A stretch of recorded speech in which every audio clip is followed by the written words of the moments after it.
Welcome to May's monthly newsletter. We're so happy you joined us. Today we're going to be offering you a little monthly forecast and insight into some themes that came up for us, and a personal parenting tip, and a really yummy, delicious smoothie recipe. Yes, I'm excited for it. But first, let's pull a tarot card, shall we? Okay, Yeah, we've got a volunteer. We Someone's got a going to pick it volunteer. for us. Come on in, Bubba. Okay. That's it. Feel where the magic's coming from. That one? Sure, you feeling it? The Six of Wands. And this is a very good one, and I have to say it does work well for May. And so if you notice here, this is the suit of wands, which is fire or passion, and it's number 6. So if you think of like the numbers 1 through 10 as a journey, this is number 6 on the journey. So it's more than halfway through. And this guy has rode out and fought in like a fight of his passion, and he won, and that's why he has the wreath of laurel. So this card to me represents that first stage of following your heart path, striking out, and actually winning that first round. So and getting acknowledged for that, and that's what the wreath of laurels is. So what are we moving on to next? Our monthly forecast? Yeah. What theme has been coming up for you this month, Jenna? Well, okay, so I've kind of noticed 2 themes that I'm going to talk about. One is what I call the intensification of the bifurcation. And what that means is people who are on the path and finding their bliss are going deeper into that bliss.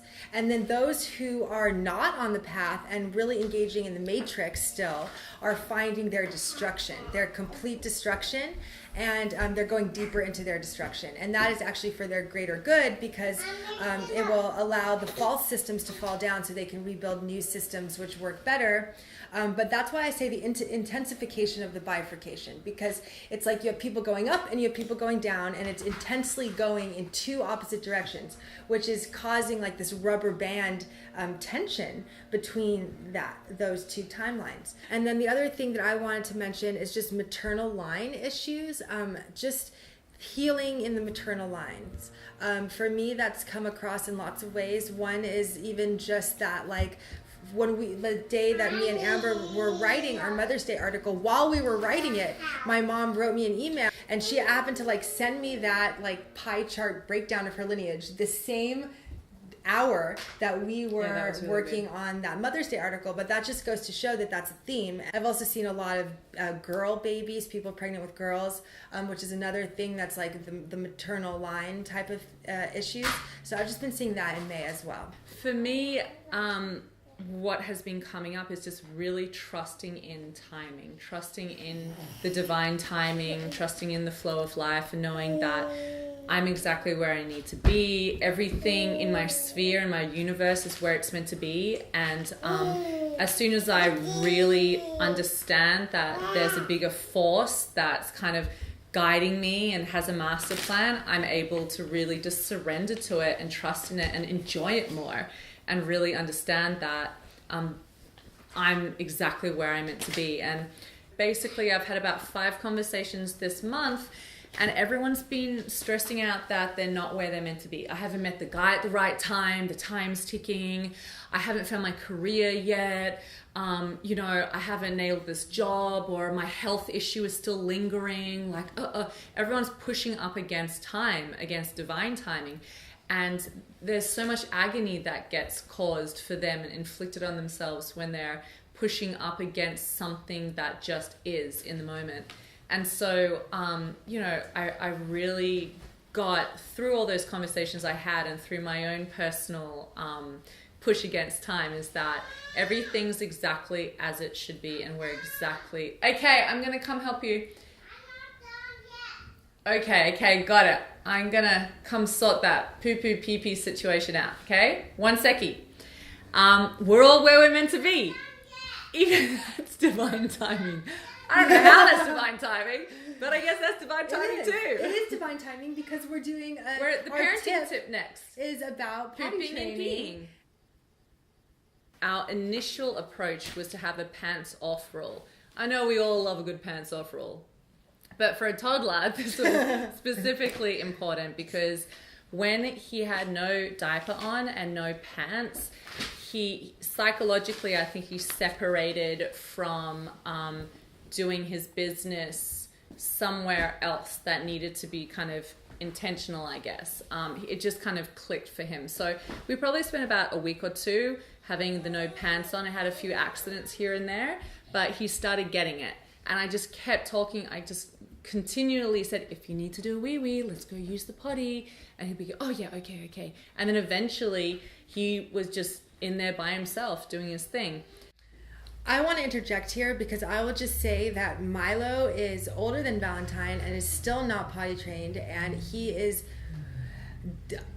mortally opposed to the idea of being potty trained. He looks at me and says, not me, mama, not me.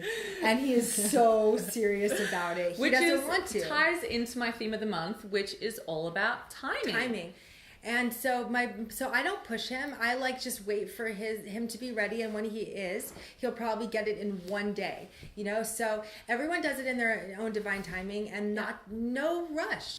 Yeah, wait until you feel they're ready. Let them take the lead on this, because I really think that if we try force a kid into a stage they're not quite organically ready for, it can damage them to some degree. So I kind of got cues that Valentine was kind of over the whole diaper situation, and so I introduced the concept to him of having his own little potty, like a big boy potty, like all yours, and we can go pick it out together.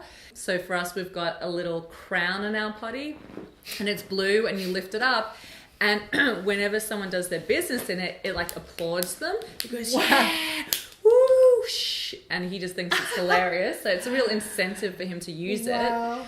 And we put it in his room, and we make it a big deal when he uses it.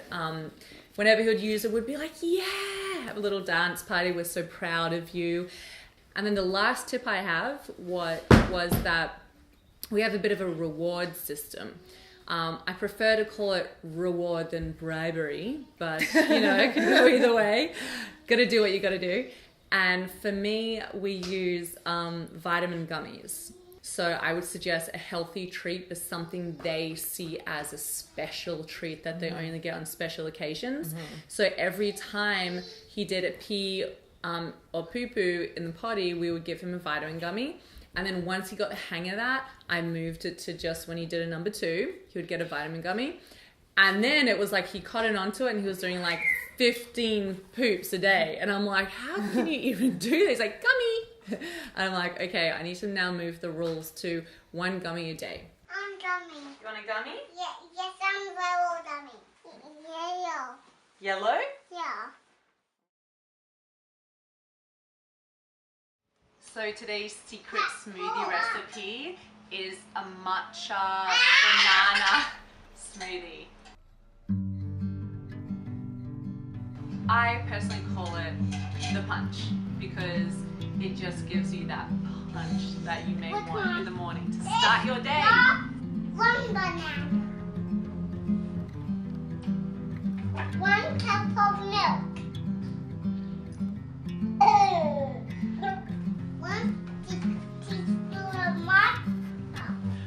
No.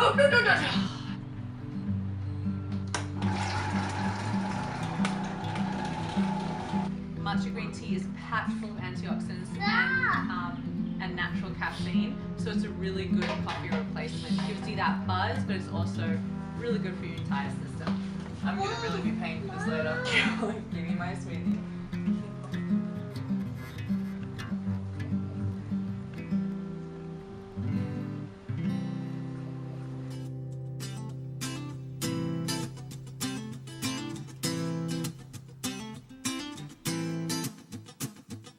Life's a foolish game. Do you ever feel the same?